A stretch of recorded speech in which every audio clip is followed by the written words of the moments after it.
Sveiki, aš Martynas, 4 metų skubios rezidentas, bazuojuosi šiuo metu Vilniaus Santaros klinikose ir papasakosiu jums trumpesnį atvejį, manau, nemažiau įdomu, apie kurį neseniai turėjom su klausimu, ar tai ūminis koronarinis sindromas, ar ūminis aortos sindromas, ar buvo abu. Viskas prasidėjo įprastai, 8 val. Ryto, ateinam nauja pamaina, keičiam seną, daug judesio. Yra bėda, kad Elektrėnų spes atsiuntė ligonį, atsiuntė kardiologui, nes įtarė ūminį miokardo infarktą, kardiologas dar skubuką pasiėmė į komandą, nes pacientas atkeliauja į intensyvios terapijos palatą. Ir kokia ten situacija iš Elektrėnų? Diagnozė nestabili krūtinės angina, pacientas skundžiasi krūtinės skausmais, kurie atsirado nakties metu apie 3 valandą. Kažkiek skausmai sumažėjo, bet išlieka. Kardiograma tik tai prašyta yra, kad ST pakilimas krūtininėse derivacijose, V1, V2. Tyrimus Elektrėnai paėmė, bet nelaukė atsakymų, iš karto nukreipė į Santaros ligonį, pradėjo gydymą kaip prie miokardo infarkto, nuskausmino, davė aspirino, įsotino klopidogrelių, dar fraksiparino suleido. Ką parašė pamaina, iš kurios perėmėm tą pacientą, tai skubios medicinos gydytojas parašė, kad hemodinamiškai gyvybiniai rodikliai visi stabilūs ligonio. Kad jau čia įtariamas miokardo infarktą, kardiologas dar užtvirtino heparino suleidžiam, infuzoterapija, jau 8:20 pacientas buvo suruoštas kogui ir tokius pokyčius mes radom. Dar pasižiūrim kardiogramą. Man tai čia tokio, kad vėliavo šviestų nesimato, bet kardiologas aprašo kitaip, sveikus ST pakilimas V2 3 derivacijose. Bifazistėnų, tokių tipinių kaip ir požymių nėra. Kaip ir sakiau, ligonis jau visas suruoštas, sukateterizuotas, apskustas, pakeliu į kogą, tarp durį kardiologas sako, stop, sako, tyrimai atėjo iš ELI, žiūri, SPB, dimerai neišmatuojami rašo. Kardiologas galvo, kad čia širdies echoskopiją greit padarom, prisideda kardioechoskopą ir ten toks vaizdelis. Išplėstas aortos sinusas, matosi intima šokus, netikras spindis, tas flap sign. Kardiologas tą patį ir parašo. Jau mūsų mintis sukasi apie kitą diagnozę, kad ją patvirtinti nuvežam į KT aortografiją. Ir ten kompiuterinės tomografijos vaizdai. Iš Lietuvos visus prasuksim, tai tik jau pasimato aortą, matom tą netikrą spindį ir aš stoviu ten kompiuterinį tomografijos sinusą, žiūriu ir mes visi tokio eina, žiūrim čia dar eina. Tada net matos gražiai, kaip atšoka į arteriją mezenteriką superiorvanuoja, į renalis nueina abidvi. Ir taip ties bifurkacija jau supratom, čia tai tikra aorta, nebesimato atšokusios intimos. Tai žodžiu, aortos disekacija nuo pat žiočio iki bifurkacijos, to disekacija nueina į aortos šakas. Ir ką tada kardiologas galvoja, tą ekogą atšaukiam, tikslinam diagnozę, vis dėlto patvirtinom aortos disekaciją, apsitarė su kardiochirurgais, reikalingas intervencinis gydymas, bet net atsimenu kokia savaitės diena, rytas, visos operacinės pilnos. Žodžiu, keliauja į RICą, palauks, kada atsilaisvins operaciją ir gydysim.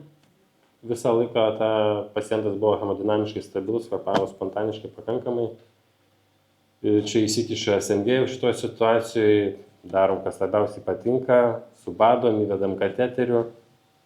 Pasisekė man statyti CVK, tai iš tiesų, dedant echoskopą, jau matėsi arterija, karotis, tas flap signas irgi, kaip nuėjęs aortos disekacija ir miego arterijas, tai patvirtinau kardiologui, kad diagnozė atitinkama.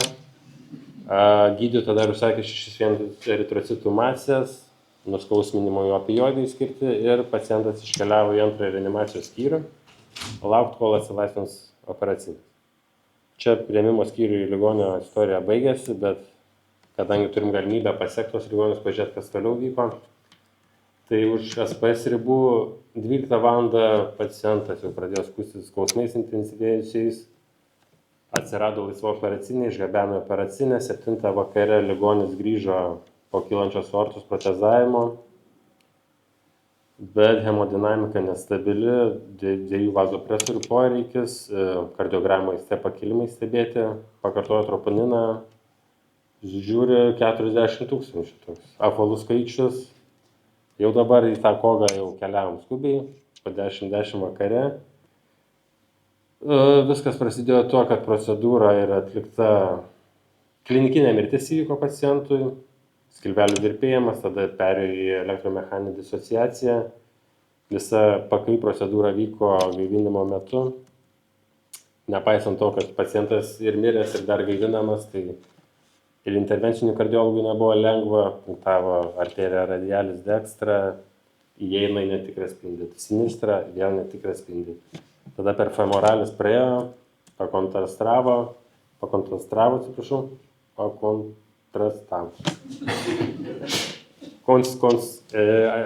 ACS panašiausiai ir desekacija, visą laiką stovinti širdis ir toliau jau nebetęsia gyvinimo, 11:30 konstatuota paciento mirtis. Tai toks kazuistinis atvejis, atvyksta pacientas kaip stemis, stabilus, tu dar tą pacientą kalbini, jis iškeliauja dar iki 12 nuo 9 ryto realiai pralaukia, kol atsilaisvins operacinės ir šitai baigėsi. Tai galim dabar, man patiko labai neseniai, irgi turėjom aptarimus klinikinių atveju, viena kolegė tokį paveiksliuką įdėjo, tai čia susumuoja visą teoriją, ką aš jums galiu perteikti, tai ką įsinešit, atsiminsit, tai ir jau labai gerai, kad nekalkit savęs prie kryžiaus, jeigu ne visas aortos disekacijas nustatot, tą realiai padaryti neįmanoma, niekad nepakeisi tos pirmos taisyklės ir nelengvą specialybę pasirinkti.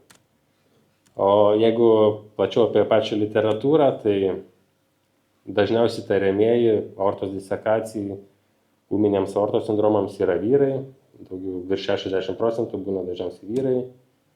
Vyresni vyrai virš 60 metų, didžiausias rizikos veiksnys arterinė hipertenzija, tai tas labai susiaurina mūsų pacientų kontingentai, kurį turėtume atkreipti dėmesį. Skausmas paprastai aštrus durintis iš nugaros į krūtinę būna prie aortos disekacijos, bet 6% laimingųjų net jokio skausmo nebūna. Kad mūsų darbas būtų lengvesnis, tai Europos kardiologų asociacija rekomenduoja atlikti kuo platesnį ištyrimą, neurologiškai vertinant, širdies plaučių auskultacija, pilvo palpacija, periferinių pulsų vertinimas.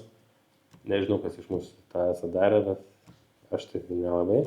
Ir sistolinis kraujo spaudimas abiejose rankose patikrinti, ar nėra skirtumo, nes jei būna disekas išėjęs į šakas aortos, tai tas būna gan ryškus skirtumas. Galimi laboratoriniai tyrimai, bet jie neturėtų atidėlioti mūsų sprendimo atlikti vaizdinių tyrimų KTA. Ir iš laboratorijų, kas labiausiai padeda, tai tie patys padidėti dedimerai, kaip ir mūsų atveju, kad buvo. Bet jeigu dedimerai mažiau 500, tai kaip ir ta aortos disekacija mažai tikėtina. Ir kas svarbu apie aortos disekacijas, kai jau pamatom vaizdiniuose tyrimuose, beje, tas KTA specifiškumas 98%, jautrumas 100%, tai aukso standartas. Ir klasifikacijos yra dvi, Stanfordo ir Debeikiai, bet jeigu atsiminsit vien tik Stanfordo A, B, A, jeigu pažeista visa aorta arba tik tai kylančioji dalis, o B, jeigu jau žemiau kylančios, ta nusileidžiančioji aorta pažeidžiama, ir tas kardinaliai mums užveda mūsų gydymo taktiką, kad ką toliau turėtume daryti su tokiu ligoniu. Dar yra neblogas guidelinas Europos kardiologų asociacijos irgi, kaip vertinti tą riziką aortos disekacijos ir kiek skubiai atlikti KTA, ar dar prieš tai padarom kardiogramą, padarom fokusą, tyrimus sulaukiam, išsprendžiam dėl vaizdinių tyrimų. Ir kaip sakiau, svarbu tipas ir gydymas. Jeigu turim Stanford A tipo disekaciją, viskas, tiesiog reikalingas intervencinis chirurginis gydymas. Jeigu turim Stanford B, tada turim porą opcijų, priklausomai nuo to, jeigu komplikuota yra ar panašiai, tai galima intervencija. Jeigu pacientas stabilus, B tipo disekacija, komplikacijų nėra, ten maža lentelė, kas turėtų atitikti ar netitikti, ir galim taikyti medikamentinį gydymą, konservatyvų gydymo esmė, mažinam ŠSD, palaikom AKS mažiau 120, nuskausminimo opioidai, jeigu analgezija, antihipertensinis gydymas neužtikrina to žemo sistolinio spaudimo, pagalvoti apie intraveninius vazodilatatorius. Viskas. Ir šaltiniai QR kodas, kurį tas Europos kardiologų asociacijos gairės užves, tai ten yra aortos disekacija, aneurizmos ir kitos patologijos. Ačiū uždėmesi.